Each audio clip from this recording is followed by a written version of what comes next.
Well, it's Pistol P, Mr. Loa, Smoking Locas in the house. We're coming through YouTube straight into your house. Bringing out the gossip and the news, and we're loud. So sit back, pop a cold one. The P Street Podcast is on now. Welcome to P Street Podcast. This is Smokey Longhas. It's your boy Pistol Pete. Mr. Loa. And your boy Hector, El Ski. Look at him. Let's go. Hey, so no, what are you doing? Don't just start reading. Introductions and yeah, of course. Introduction, shout outs. I mean, do you have any shout outs you want to give? Yeah, man, definitely for Valerie. She came on, man, and followed through with the gift that she told us she was going to give us. It's right there. Just Peach, the shirt. Just Peachy. Yeah, just Peachy. So we want to thank her especially for the gift. Appreciate it. And good luck. Yes, sir. Yes, ma'am. Yes. Good luck out there. So with us, we got a special guest today. Seat number 2, is that correct? Yes, sir. Seat that number is 2, right. we got Hector Carrasco with us. So we take this time and go ahead and give yourself a little introduction for the people. Sure. So my name's Hector Carrasco. I'm running for your next city council, seat number 2. I'm the son of Catarino and Belia Carrasco. My dad basically, everybody knows my dad. They used to call him El Gato. We lost my dad this year, but he was very passionate about the community.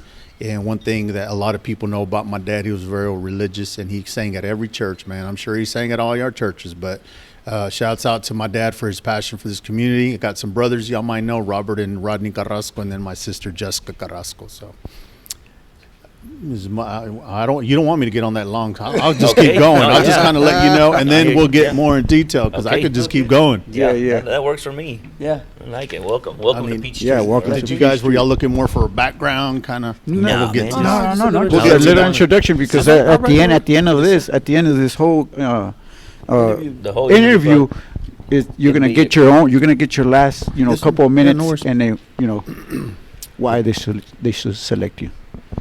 You want to start? You want me to start?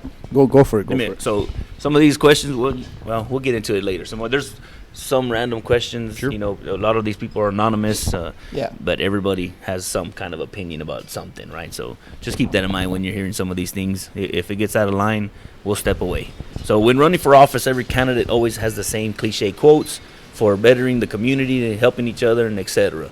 But once they get into office, first couple of months goes by and all that stuff goes out the window, and it's just the same kind of merry-go-round. So every man or woman for himself, and all the rumors of that. So getting in there, how would you go about not falling into the same stereotype or routine and joining this cliche?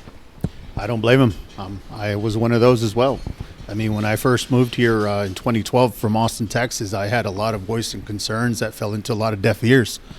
And met a lot of candidates, supported a lot of candidates, and, a lot of promises made. And by the time people had stepped in office, they forgot about those promises. I wouldn't waste nobody's time, let alone my time. So I'm the kind of person, I know what I'm getting into.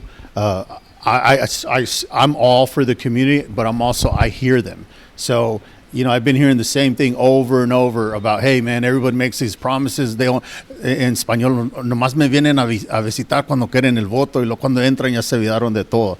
So I'm with them. I agree. I mean, that's been a real passion behind me running for office, is because whenever I had any questions or concerns, they fall into deaf ears.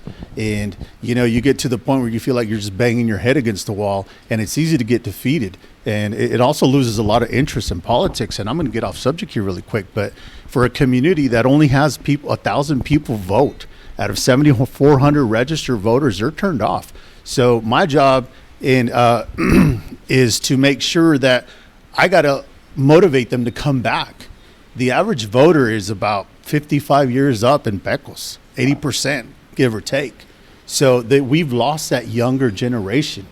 And somewhere and somehow, it's like I tell, campaigning off subject, I run into a lot of more negativity than positivity, because people say, hey, it ain't going to change. Nothing's going to change. Well, we could sit here all day. And people usually get on Facebook, social media, they're quick to rant. But when it's time to come vote and be accountable for being that voice, nobody shows up. And I understand why. I mean, this is my 3rd time running for office. This ain't my first rodeo.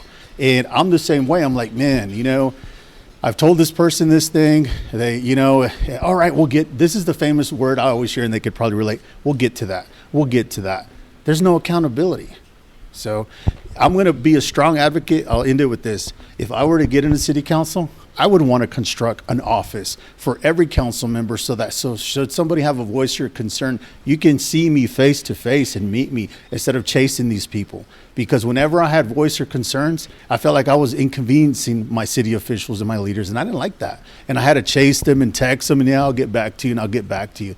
So, yeah, I totally know where they're coming from. Going back to I want to reach the youth. Yes, right? sir. Yes. What would be something that you, like somebody watching this podcast right now, that's some young man sitting with a family and everything, what would you tell them right now that matters, why it matters for them to go out and vote?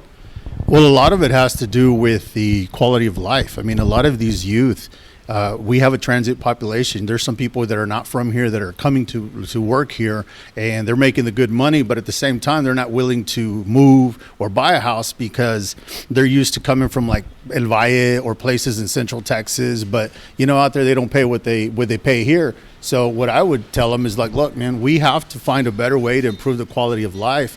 But at the same time, I don't really want to go off on this long tangent, but I would ask them what would motivate them, también, is having an elected official that they can relate to. And I might rub some people wrong, but our average elected officials are 65 years old and up.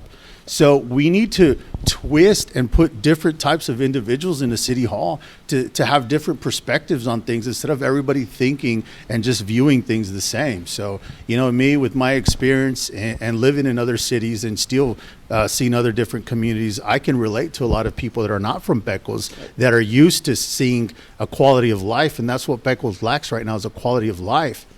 So I don't know if that was the right answer. No, that's good. Go Yeah, ahead. I like it.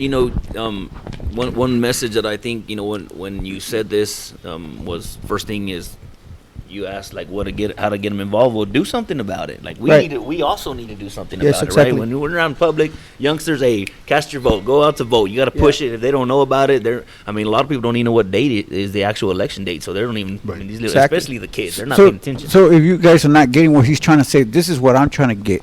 It sounds to me like he wants to change stuff here for your future, because Right. if it's a 55 or 50 people picking and voting and over, they already lived their life, right? And I'm assuming they're probably doing Amen. it for their grandkids. But you who are watching this, You're staying to live here. you stay here. This is your future's kids' home. If they're planning on staying here in Pecos, and it's to better Pecos. So that's what it sounds to me like. He's trying to reach out to younger people who are below 50, 40s, 30s, even, out of high school, if you plan on going straight to the oil field. Right. And, kind of like, he's talking about like people coming from Del Valle and everything, and they don't want you to leave.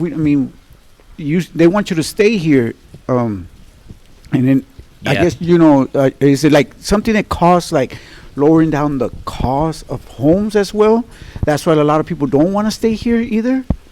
I think we need to be fair across the board with property taxes.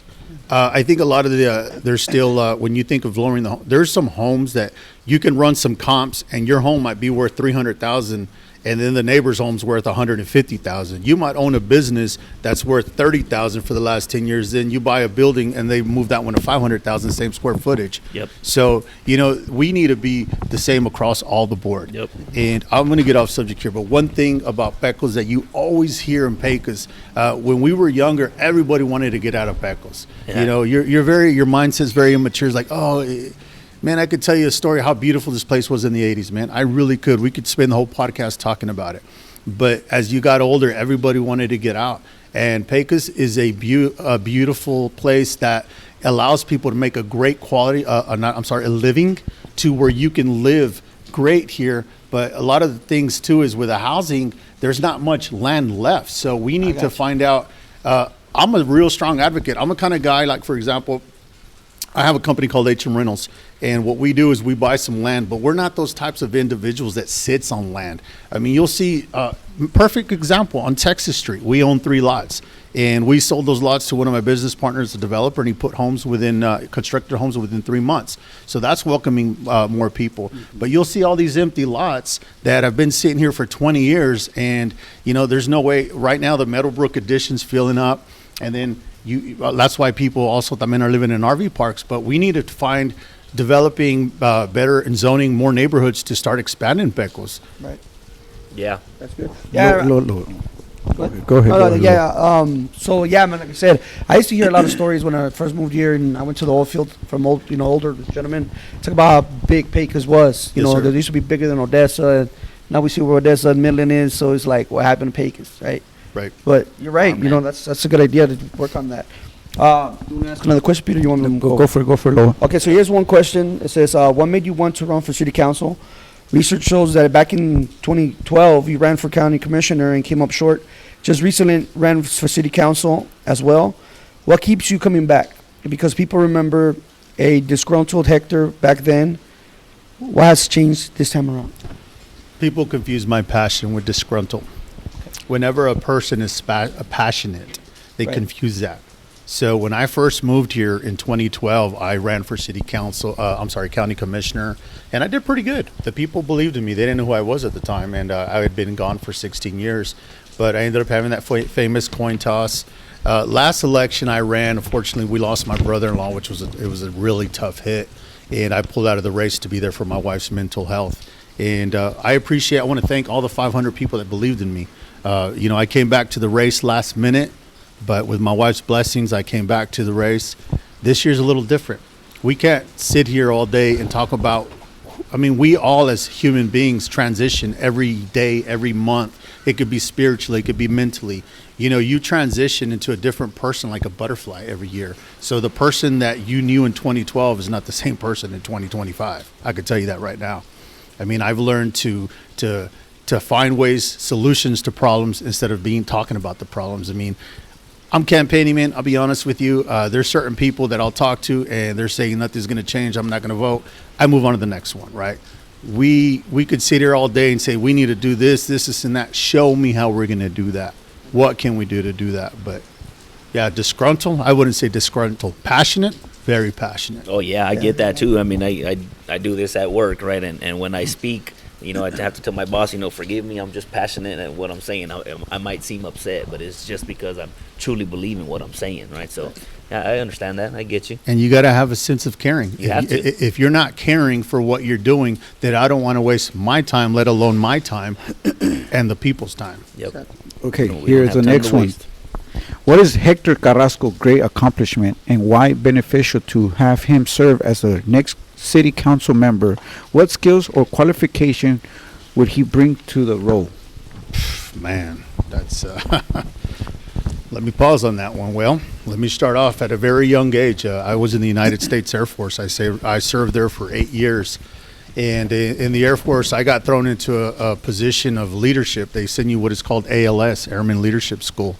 And man, they buttered me up. I'll never forget this. As a young airman, they buttered me up, say, hey man, we're going to put you to do these jobs. And little did I know, everybody was retiring. Everybody was leaving the Air Force, so they needed somebody to fulfill the job. So I learned a lot at Airman Leadership School. This kind of designs to develop airmen into effective frontline supervisors. So you get to understand and prepare and lead the future teams to help support the missions of the Air Force.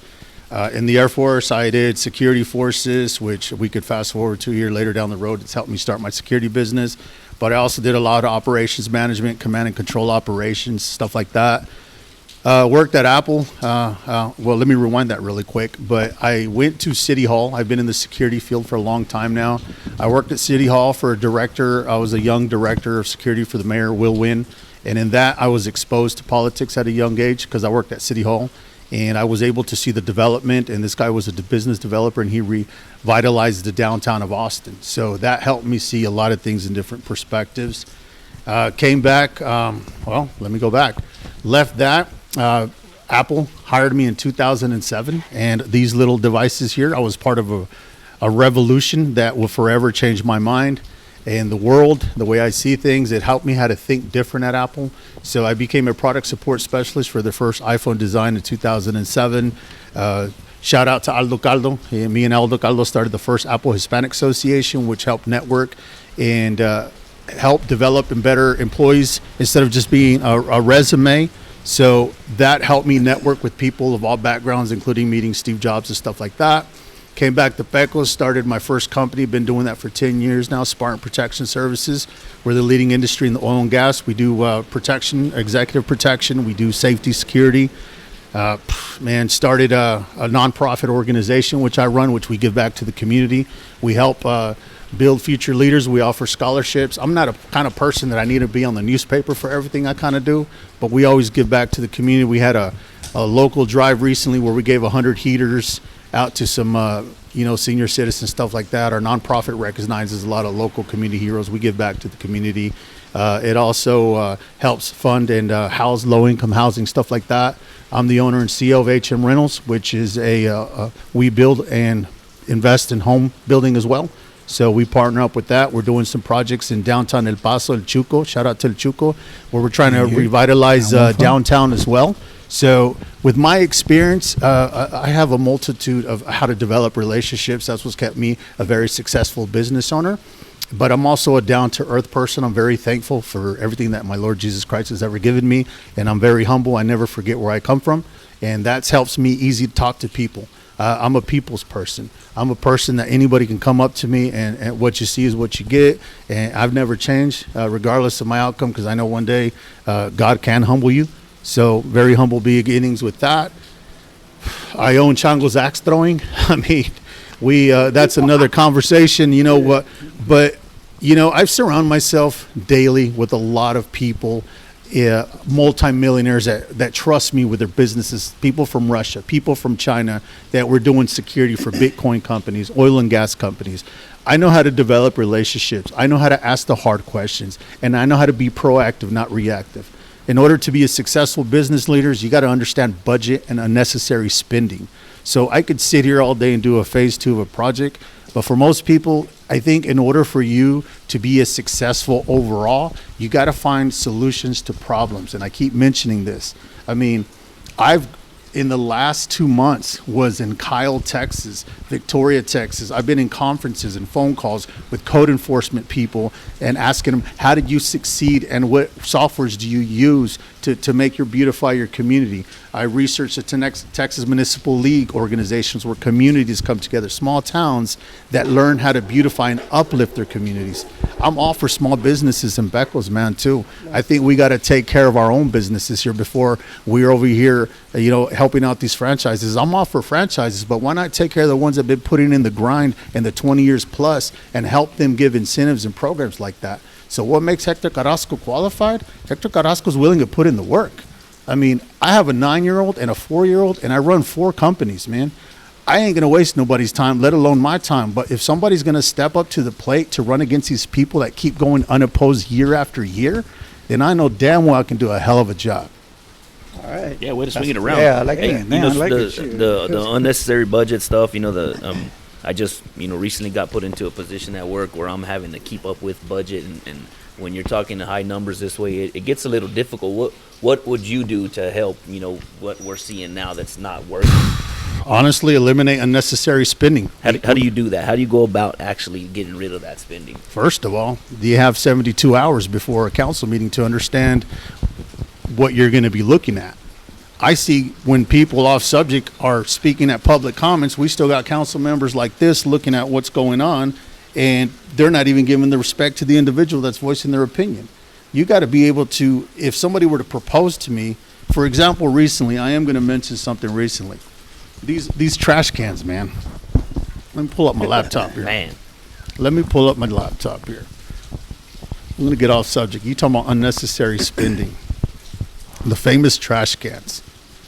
So this is what he's showing. We get to see it, right? We'll but post these up. we're We'll going to be get to posting see what he's talking about. The famous trash can. Go ahead. These trash cans cost $489,000 for a total of 1,050 black trash cans. The ones that you see rolling all over town. Everywhere. We got too much wind. We have 3 trucks at $1 million. Okay, it seems that right now we're going back to the old method, which means we're going to have to buy which I'm all for the old method, because at the end of the day, I'll be honest, man. We don't got much time here, but I brought a little experiment, man. Let me show y'all something here really quick. Probably going to piss off a lot of people, but let's be realistic. You know something? It's all right. It's fine. You guys ever remember Mr. Wizard's World? He used to do experiments, right? Oh, yeah, okay. Okay. If I was a city councilman and somebody proposed to spend $2 million on something, I'm going to ask the right questions. Hey, man, is this thing tested for high winds? It's a cylinder-shaped object, man. And you put a square-shaped object. I could blow this with my mouth right now and that thing's going to tip over, right? As a council member, I'm going to be like, why am I going to drop $2 million on a cylinder-shaped trash can that's going to keep spilling over and over to go backwards and go back to the old... Like, and like that's- that can we just had Yeah, on the exactly. floor. Yeah, it was a Making all can. that It'll noise, start yeah. rolling and rolling and So, rolling. I That's a mean, live example. it seems as a council member, I'm going to challenge and question a lot of purchases made. Yeah. I mean, just recently at a council meeting, somebody had proposed that they needed, it seems like every time somebody proposes something, nobody questions nothing. It's always all in favor, say, aye. I'm going to be that one asking the hard questions. Wait a minute. You need this. Why are we keep buying machinery? Are we asking the right questions? Do we have a mechanic? If we don't, can we share one between the county and the city? Why are we not making existing repairs? Let me see the maintenance records before I go buy you another $500,000, I don't know, a loader or something like that. Right. Show me something. You guys own vehicles. So if my son came up to me, hey, Dad, I need a new truck. I just bought it last year, man. Why should you deserve a new truck? These are the questions that we need to ask because we're just making, it seems like everybody just needs money. Hey, I need this and I need this. All right, all in favor, say aye, and they approve it. They approve it, and they approve. So I know, I'm looking at the timer here. We're at 21 minutes really quick, we still got but time. there's a lot of unnecessary expending, man. Tons of unnecessary expending that we found this year. And and these excessive salaries, man. I'm a business owner. People come to me, if I was paying my supervisor $160,000 to a six-figure salary, I want $100,000 worth of work, man. And we need to start holding people accountable for that kind of stuff because at the end of the day, if I'm going to pay you to manage my company that kind of money, then you need to show me some results. And that's honestly, there's just... I don't see that as a bad thing, though. No. I mean, if someone's getting upset about that, then there's some more questions that need to be asked. Well, the way you were speaking, this is one of the questions that it sounds to me exactly what you were talking about. Do you believe that there is an embezzlement going on? And if so, how will you bring that to the light? At the end of the day, whatever we do in life, government, personal lives, it all comes to light. That's all I have to say. As a human being and as an individual, whatever we're doing behind closed doors comes into light. Me, I own businesses, so I require quarterly audits of my accountant to see how we're spending unnecessary money. So as a city official leader, I'm not going to rely on an accountant for everything. I would want to hire a third-party company that's not affiliated with Pecos to do an audit and find out where some of this money is going. I will do that. And I can understand why a lot of people say, oh, he's unhinged. I ain't unhinged. I'm just willing to do the things that others ain't willing to do in City Hall. Yeah, I like that. If somebody that doesn't have a stake in the claim, that they can really... I mean, you can't blacklist me, man. I'm sorry to say. I don't work for any government. I'm self-employed. I am blessed. I've ran for office more than enough times, and at the end of the day, Pecos is not real popular. There's been a lot of stuff in the news of a lot of stuff like that, so I can see where people are coming from. And that's all I hear in my campaign, se roban todo el dinero. I don't want to believe that, man. I really don't. But at the end of the day, a lot of it has to do with unnecessary expenses. And talking about, this is Peach Street Podcast, okay? This is coming from anonymous questions, okay? Us as a Peach Street Podcast, we do different topics. We just read what the people are asking us, so don't think like, hey, we're trying to shoot at somebody. No, we're I guess biased, right? We're not biased, right? I mean, and not that I kind of biased, like that but- somebody brought that up. Like, I'm really interested in, and so these trash cans, like, do they really cost that much money? Like, did some of those trash cans get bought, and someone will hear for things for your business, and they get to go ahead and pocket? I don't know if that's something that an accountant could find out, right? Let's get Doge in this thing. That'd be great. How many city managers has Pecos had in the last couple of years? I've been here in 2012, and I can count five. Five, okay. Only five. Well, I can name some. I know Fred Reyes, Eric Honeyfield. Met this Seth Sorensen guy. I met a guy named Howdy, and now we have our new city manager. That's five. And it's like, it's always like, I feel like it's always just a stepping stone. Pecos is always that stepping stone for somebody to come in where nobody questions anything, being such a small town. You know, maybe in the past you got away with it for so long, but things are coming into light. And, you know, at the end of the day, when somebody's doing something out of the goodness of their heart or anything that they want to do for the community, I don't like to involve the Lord, but, you know, he will shed the light. Hey, earlier you were talking about problem solving and different things like that. One of the, I mean, Pecos, we don't really get involved right as a community, but when something pops up, you know, they're really interested in just certain little things, right? And two hot topics that we discussed in our last podcast with another candidate was 3rd Street and Stafford Boulevard. Stafford Boulevard. Like how would you go about fixing 3rd Street? Man, honestly, Whoa, it was something, did it belong to Because it the, belongs to the state, to right? the It's state text or to the already. city? you ain't going to fix those streets until you get that loop done. It's just you're wasting money. It's like a Band-Aid method. You rip it off, put a Band-Aid. You're wasting all this money. All our streets, they just pour that black tar next week, again and again, until you get these 18-wheelers off your streets and push for a loop. I moved here in 2012 when the oil was booming. We're in 2025. Why are we so reactive a decade later? We should have had that in place a long time ago. Why should we write letters to our state representatives and hire lobbyists $500,000 while you could just drive to El Paso, El Chuco, or go to Austin, Texas, and develop those relationships and say, hey, you're our biggest producer and moneymaker. Help us. We need help. But yet we depend on other people to make introductions. So that's my answer to the question. Until you can get these commercial vehicles off of that, it's just a waste of money. So It really is. what do you think is your belief is that, why is it holding so long? I mean, 10 years, that's a long. Man, Like, honestly, they're supposed to have a public meeting. I don't know the exact date, That's coming up. but those are questions that they should hold the people that are in office, that have been in office, accountable for, and let them answer those questions. Because at the end of the day, your average politician is just going to tell you what you want to hear. And at the end of the day, it goes one ear out the other. It's like they have the best rebuttals out there for you, man. And I have another one question. Here we go.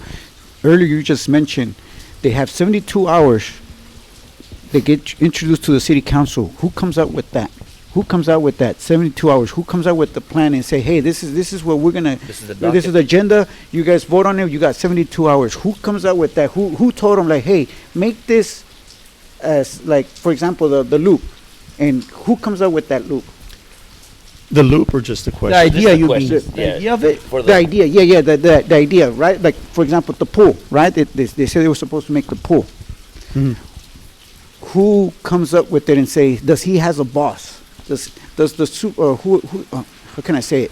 The superintendent, supervisor, who's the one who does and Who gets pass the the ball agenda? rolling? Is that what you're trying to say? Who gets the ball rolling when it comes to the decision of making it? Well, I already know they make the decision, right? But who comes up with that agenda? Well, And that would- how do they come up with that agenda? Well, that would probably be a better question for Syra, our city secretary, which does a really good job. I've always appreciated her support, and she's very good at answering questions. So that agenda itself, to me personally, if that agenda were to be presented to me, I would want to investigate it. You know, I would want to research, okay, if somebody said, hey, just recently the police force, I own a security company, but recently the police force had asked for 31 body cameras, if I'm correct, 12 in-car system cameras. I use the top of the line body cameras that cost about $1,000 each with a guaranteed 5-year warranty. Perfect example. And I think they asked for like $370,000 for all that stuff. And 32, let's see the math here, 32 cameras times 1,000. And then you add a couple, let's just round it off to 100 grand. Where's the other $270,000 going, right?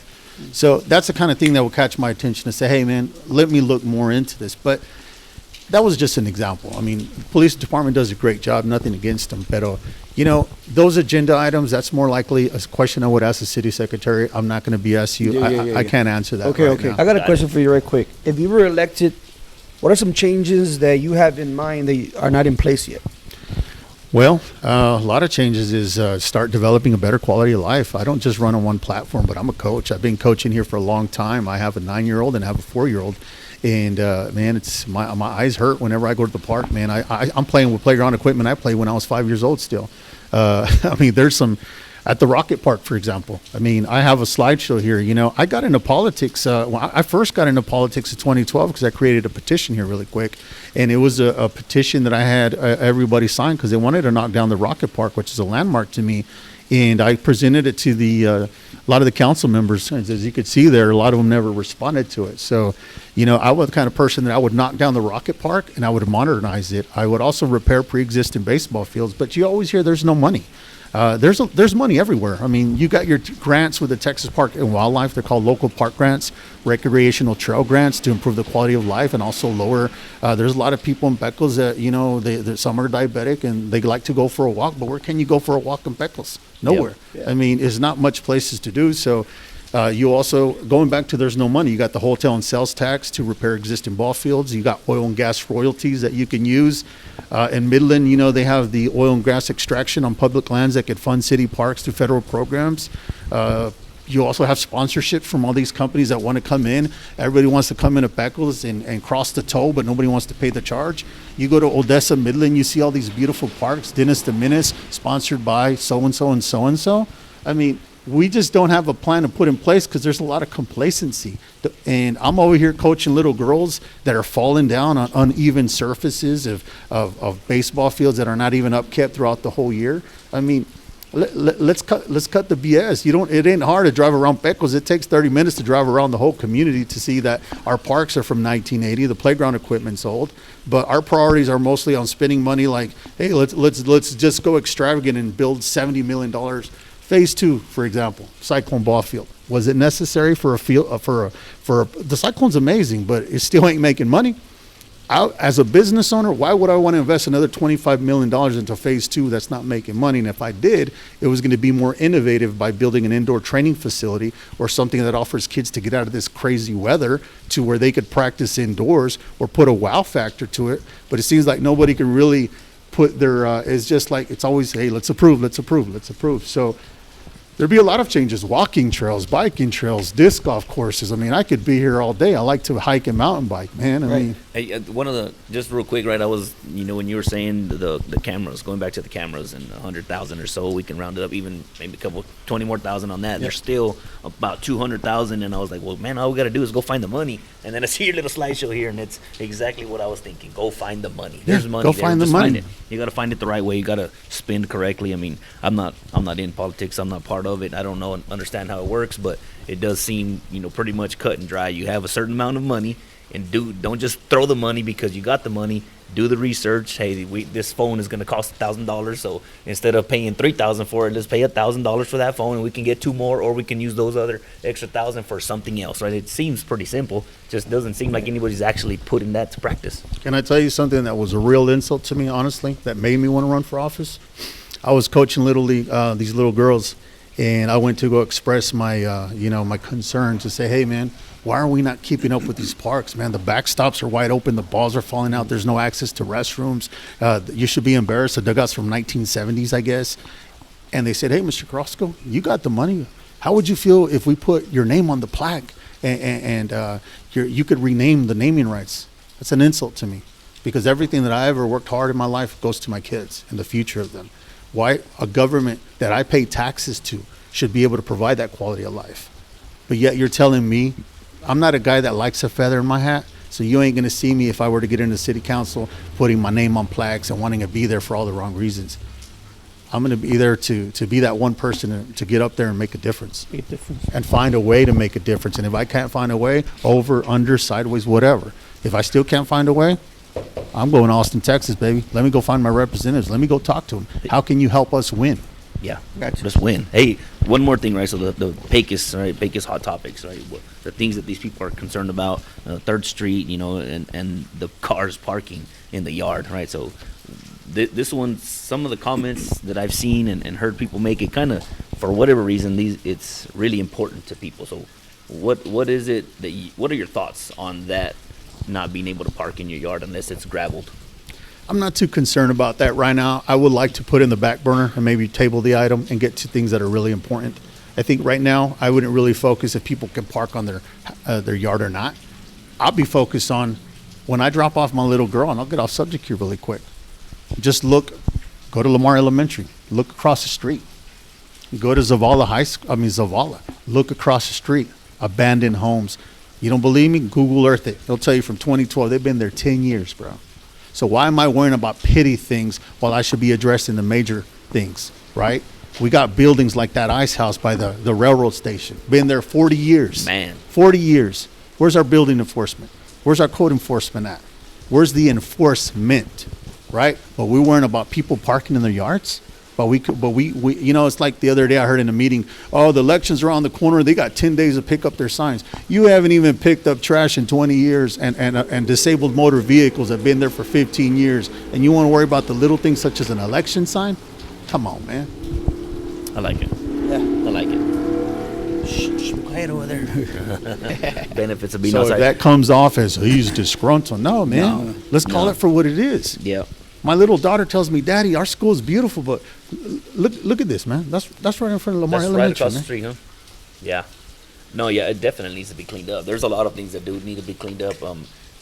I just, again, I hear the comments and I didn't understand why it was such a hot topic and No, why you know, they're so concerned about one it. thing that does agitate me and it breaks my heart is when people compare Pecos to a third world country. We've all heard it. Pecos looks like Ojinaga. Yeah, well, what are you going to do about it, man? I've been to the east side. I've been to the north side. I lived in the north side when I first moved here from Austin before I moved back to the west side. And I've seen people with beautiful homes uptake their homes. So it's not just on one side of town. We all got to be accountable for cleaning our stuff up. But you know what's wrong with Pecos is that it's unfair. It's unfair when it comes in code enforcement. They pick and choose who they want to enforce. I'll put an end to that. Everybody's accountable, including myself and all of us. How can I tell you to clean up your mess and then all of a sudden, oh, I know this guy, he helped me get in office or he helped me vote for him, now I'm going to let him go. No, man, it's bias. Very biased. Yeah, we don't need that. Yeah. Man, you know, we're getting kind of close to time, right? Yeah. The thing that's I guess shocking to me is I thought it was going to take a whole lot longer, like to get, a feel for you and what you're about. It's pretty quick and to the point. Like, straight to here the it point. is. This is how we do it. This is my plan. I like it. And just a reminder again, everybody, if you're still part of the show right now, you gotta go vote. It only matters if you go vote. You can't go complain after the fact if you didn't do anything about it. You gotta step up and vote. You gotta be Exactly. involved. This is our Young community we're generation talking too. about here. Young generation too, Voting man. for your future, man. So. Can like I it. touch up on some topics before Yeah, we let's yeah, go. go We for it, got go time. for it. I You like still this. got time. Let's go. I'm an advocate for a Jake break ordinance. You know what a Jake break is? That's right. Mm-hmm. Why haven't we had one in place? Why haven't we got a commercial vehicle enforcement officer, trained them in Austin, DPS, to be in charge of improving the road safety, reducing traffic congestion, enhance the quality of life, and this talking about this 3rd Street? Why haven't we put money set aside to bring those kind that just focus? I've seen 18-wheelers turning on my neighborhoods. They go anywhere they want, man. Wherever they want. It's because they're not Wherever they afraid of want. anything. And I'm not dogging on any people No, yeah. that own 18-wheeler companies. I'm Right. just saying that it's like, it does look like a third world country, man. You'll see an 18-wheeler just crossing into a neighborhood, like, Yep. And if you were to bring in a commercial vehicle enforcement officer, that would also bring in revenue to the police department, so where they don't have to take money out of the general fund, you can actually put money back into the police fund, so whatever they need, they can take out of that. So Okay. that's And it's a deterrent, right? I mean, Yeah, oh absolutely. man, don't go to Pecos, man. That dude's out today, right? Whoever Yeah. that might be, and like, shit, I'm gonna go around, right? And there's routes around, so they just don't take them because, well, we don't have to. I could just go right here. It's faster. I like this. Keep What else going, keep going, keep Yeah, going. keep going. Well, what else you got? you know, I like your little yeah. slideshow there. That helps. Yeah. When we came, one thing about me is I do a lot of traveling, and I always come back and forth, and I see a lot of smaller communities that don't even have the economic growth or let alone the money that Pecos has. And like I said, one thing that does bother me is I have a lot of clients, including family members from Dallas and other places, and I'm not comparing. First question they always ask is, who's running this place, bro? When they drive in, who's in charge? It's like if I went to a restaurant, man, and I went to, just a restaurant. It was dirty. It was filthy. The restroom's nasty. I ain't going to want to go back. No. So how can we recruit people to come live here when their wives get here and says, oh, honey, we don't want to buy a house. Let's stay in that RV because there's no quality of life. The town looks dirty. They're so used to this, and that. Pecos, at one point in the 80s, was the gym, the place to be. It seems like we just swept everything under the rug, and the rug's just all of a sudden with all this wind exposed everything. It's all stacking up, and there's no more pride in Pecos no more. And I want to restore that pride. Yeah. I can't. It seems like Yeah, when people ask you, where you from, Pecos? And they make the cara. Yeah. Like, what? No, You know what I Pecos, hey, Pecos, I'm all for Pecos. Yeah, I wouldn't dude. be doing what I'm doing, putting my name out here, running for office. I could just sit around like everybody else, man. But going back, we created Changos Act over here really quick with Changos is to create a better quality of life. And we wanted to offer something new to Pecos for people. We do a lot of team building exercises. We welcome all the sports. We host softball, baseball. We always giving back, man. So we built something different that you could say, man, this is in Pecos. Right. If you Yeah. don't never been in the Changos, Yeah, you That's gotta go. nice. I can show you what I could do. Yeah. Yeah. You know, Yeah. put me in office and I will show you. Yeah. I'll question some of the things and I'll find some money. Trust me. I'll start improving projects here and there. You know, recently, honestly, I want to give a shout out to Commissioner Moore, man. She did something I read in the paper the other day. It wasn't even part of her thing. She was willing to put her own money to take the trash cans out and buy some new ones. She didn't have to. And that's what's wrong. A lot of it is because people say, I'm sorry, man, I'm shaking this little cold. I'm a wimp. I know. It's cold. But she basically could have been like, well, it's the city's issue. She didn't say that. She said, I need happy citizens. How can we come together to work together, right? And everybody talks about working together, this, and that. One thing about people here being such a small town is sometimes they take things way too personal, man. So whoever thought they knew me back then that thinks they know me now, they don't. But those egos can get in the way of progress, and that's what stops progress in Pecos, is because you might offend somebody that's in office and he still holds that against you, or you offended somebody at work, or you offended somebody in this board, and next thing you know, you're forgetting why you're there. You're there because the people voted you in, and you have a duty to serve the people. So it's not about you or your ego or who offended you. It's about what responsibility you have. And I'm always going to ask people that have been in office a long time, I understand you're running, but you had your time to shine. You had your time to make a difference. If you're not going to make a difference, step aside and let somebody else do something that is willing to put in the work. So There you like go, it. man. There you go. There you go. Yeah. Man, damn. I know. That sounds Hey, awesome. so I like that, so- man. So, Yeah. how much You time want we to got say left? we got like a couple, maybe 3 minutes 3 left. minutes, so- Two. ya me So callé. check it out. Check it out. No, So no, this is your usually- time, man. This is good, yeah. Usually what we do, I have one question that one of the person, she wanted to ask the same question. It was the money coming in. They get paid monthly, right, or every quarterly? Money, which money? Like the money that comes in the city council, like the money that comes to the projects. city. Yes, you know how I kept asking the So last just- one, and this person felt that the question never got answered. When the money comes in, and it goes to different department, Yes. do you think some of the departments are not being covered, and that's why the trash can hasn't been fixed?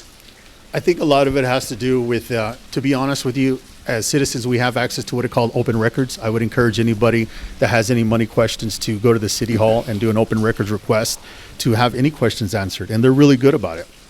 So there's a lot of forms of money. Sales tax. I own a bar. We bring a lot of sales tax into the community. There's oil and gas royalties. There's hot tax funds. We have, there's just multiple streams of income that's distributed. How people use that money and how they mismanage it depends on the department, right? So you can find all that in the budget annual report on the website, but your best point of contact would be the finance. Anybody can ask these questions. They don't have to rely on any of us because we might not have the answer. So I'm not going to sit here and try to be like, no. I have questions myself as a citizen, and all I do is an open records request. And I did have questions of, well, how much money do we spend on the trash cans? Why do we push $25 million for phase 2? Who voted for this? Who voted for the trash cans? And on my slideshow, you will see some of the people that made these decisions. So I hope this question got answered. Yeah. And I'm in this person, but before we records end this, if you Yeah, have anything to say? got anything to say why they should vote for you, go ahead. This is your time right here. I have nothing to win or lose. If I win, I get to work. If I lose, my son, I go on vacation, I raise my kids, and I continue fighting for a better tomorrow. I don't know what I can do to motivate you that you probably already aren't motivated. People that get angry and get upset, it's because they still have a sense of caring. There's two types of people. You'll have people that you get trash, they see it and it stays there. And there's people that come right behind it and pick it up. There's still people here in this community that care, and there's some that's given up. You don't believe me? Just drive around town. It takes 20 minutes to canvass the whole town. How many of our officials are doing that? Should you really, seriously, man, as an elected official or a leadership position, You've never driven down the barrios, east side, north side? I mean, it doesn't take a rocket scientist. You don't drive down the alleys? I mean, without your vote and support, nothing changes. But if you want to continue moving in the same direction, then that's really your choice. And I'm fighting because at the end of the day, if I don't oppose these people running for office, who will? So shouts out to the people that are putting in their name in the hat to willing to put in the fight.